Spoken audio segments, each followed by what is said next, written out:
테슬라, 미국 전기차 공장 가동률 120%, 2분기 중 생산량 정상화 예상. 테슬라가 중국 당국의 코로나19 방역 조치에 따른 상하이 기가팩토리 운영 중단 및 생산 축소를 만회하기 위해 미국 캘리포니아 공장 가동을 정상 범위 이상으로 확대하고 있다.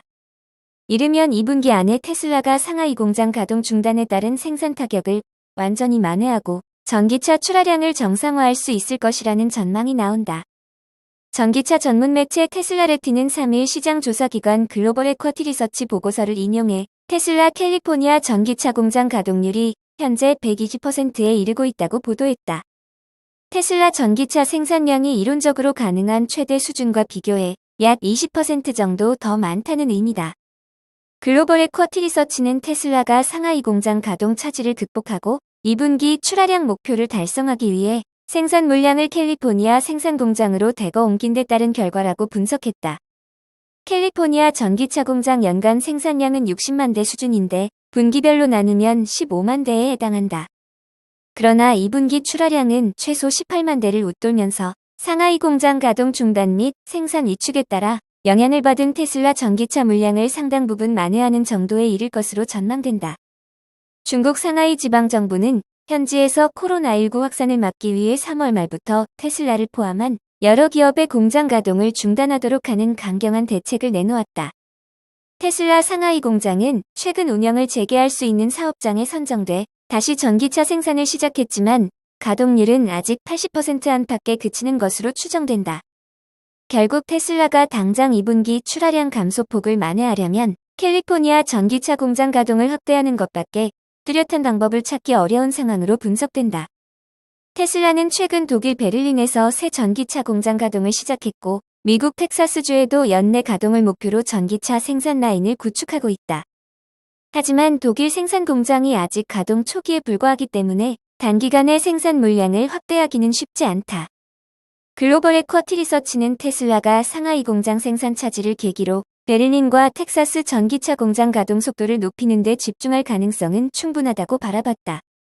특히 상하이 공장에서 생산되는 전기차는 대부분 유럽으로 수출되고 있던 만큼 당분간 베를린 공장 가동 확대에 주력해 상하이 공장 가동률 저하에 따른 타격을 극복하려 할 공산이 크다.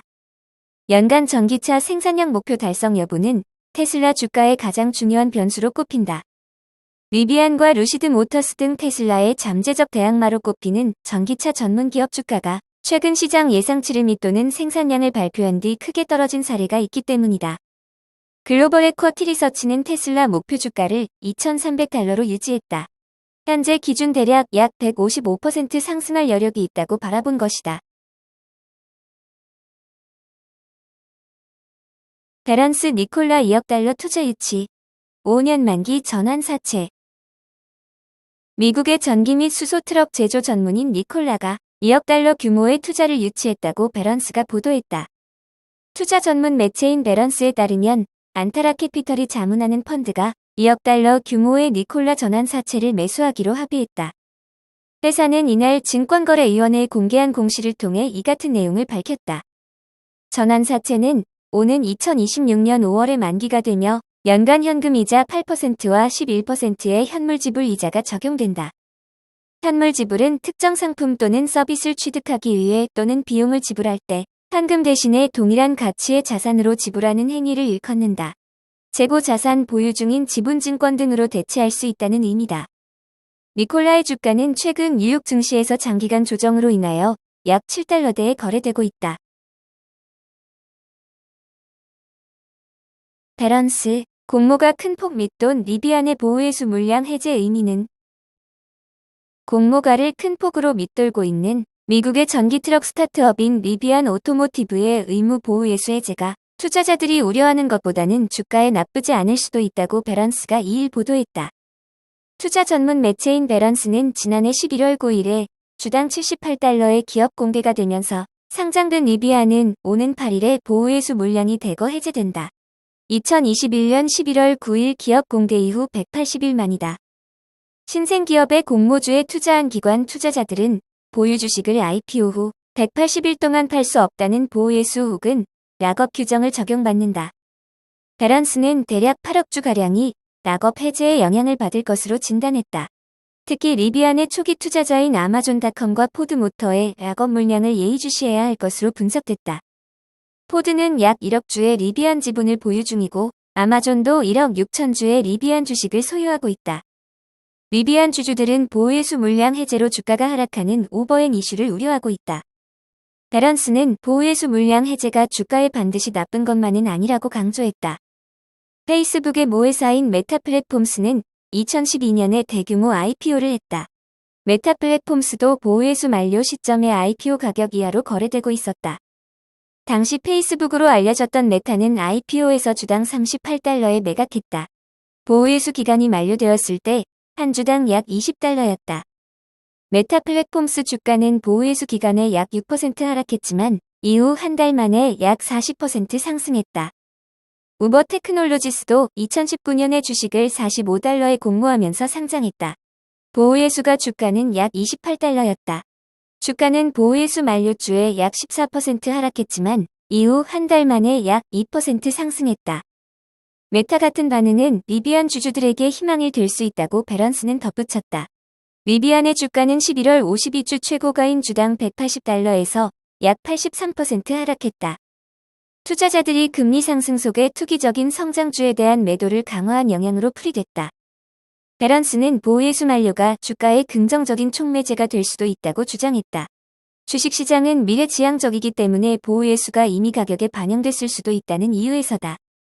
일부 공매도 물량이 보호예수 만료 이후에 쇼커버된다는 점도 긍정적인 요인으로 지목됐다.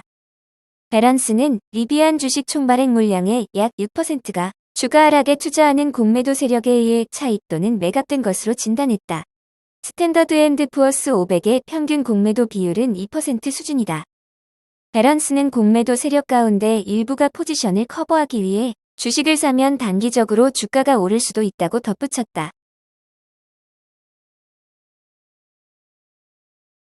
중국, 바이두, 포니 AI 베이징에서 무인 택시 허가.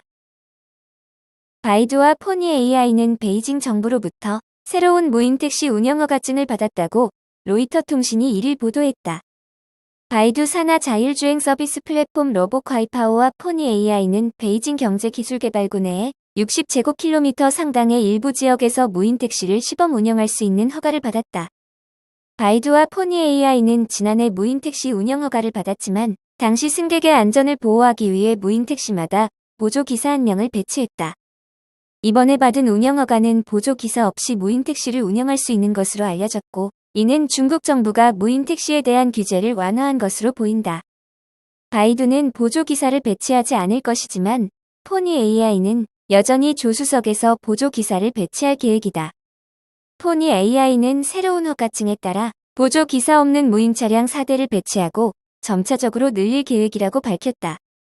중국 정부는 아직 모든 무인 택시가 요금제로 운영할 수 있다는 라이선스를 부여하지 않았기 때문에 승객들은 무료로 대부분의 무인 택시 서비스를 사용할 수 있다.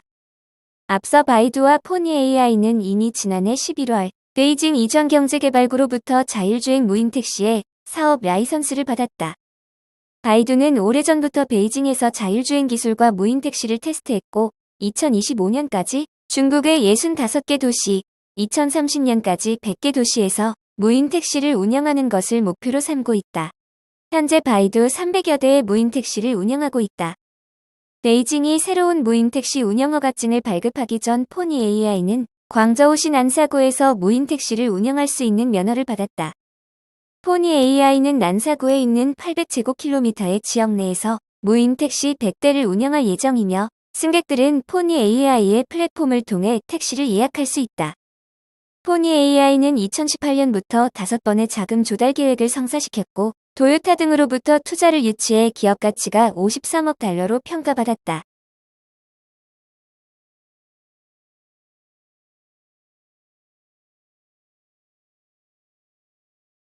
상하이 봉쇄의 4월 중국 전기차 인도 물량 절반 뚝. 상하이 봉쇄의 중국 3대 전기차 업체의 4월 인도분이 절반가량 뚝 떨어졌다. 홍콩 사우스 차이나 모닝포스트에 따르면 중국 전기차 업체 니오의 4월 인도분은 전달보다 49.2% 줄어든 5,074대로 6개월 만에 최저치로 나타났다. 상하이 봉쇄로 창장 삼각주 물류와 공급망이 마비되면서 미호의 안우이성 허페이의 조립 공장이 닷새간 멈춰섰다. 창장 삼각주는 중국 국내 총생산의 25%를 차지한다. 또 4월 리오토는 전달보다 62.3% 적은 4,167대, 엑스펑은 41.6% 적은 9,002대의 전기차를 각각 인도했다. SCMP는 인도분이 급감하면서 세계 최대 스마트 전기차 시장인 중국에서 선두주자 테슬라를 따라잡으려는 이들 3대 업체의 계획이 지연되고 있다고 전했다. 상하이 분석가 가오선은 4월 생산과 판매 급감은 예견된 일이라며 문제는 이들 업체와 테슬라가 언제 생산 라인을 다시 전면 가동할 수 있느냐 하는 것이라고 지적했다. 3월 중국 판매량이 전년 동기보다 85% 뛰어올랐던 테슬라는 아직 4월 실적을 발표하지 않았다. 테슬라의 상하이 기가팩토리 3은 3월 28일부터 4월 18일까지 멈춰섰다. 광저우에 기반한 엑스펑은 3대 업체 중 가장 피해가 덜하지만 이 회사도 상하이와 인근 지역 업체로부터 공급받는 부품에 크게 의존하면서 4월 인도분이 지난해 9월 이후 가장 적었다. 지난해 상하이는 중국 전체 자동차 생산량의 10.7%인 283만 대를 생산했다. 상하이의 코로나19 확산세가 잦아들면서 당국은 최근 더 많은 제조업체에 대해 폐쇄 루프 방식으로 생산 재개를 허용했다. 폐쇄 루프는 직원들을 외부와 격리한 채 공장 내부에서 숙식시키는 방식이다. 그러나 물류와 공급망이 완전히 회복되는 6월까지는 상하이의 자동차 업계가 정상화되지 않을 것이라는 전망이 나온다고 SCMP는 전했다.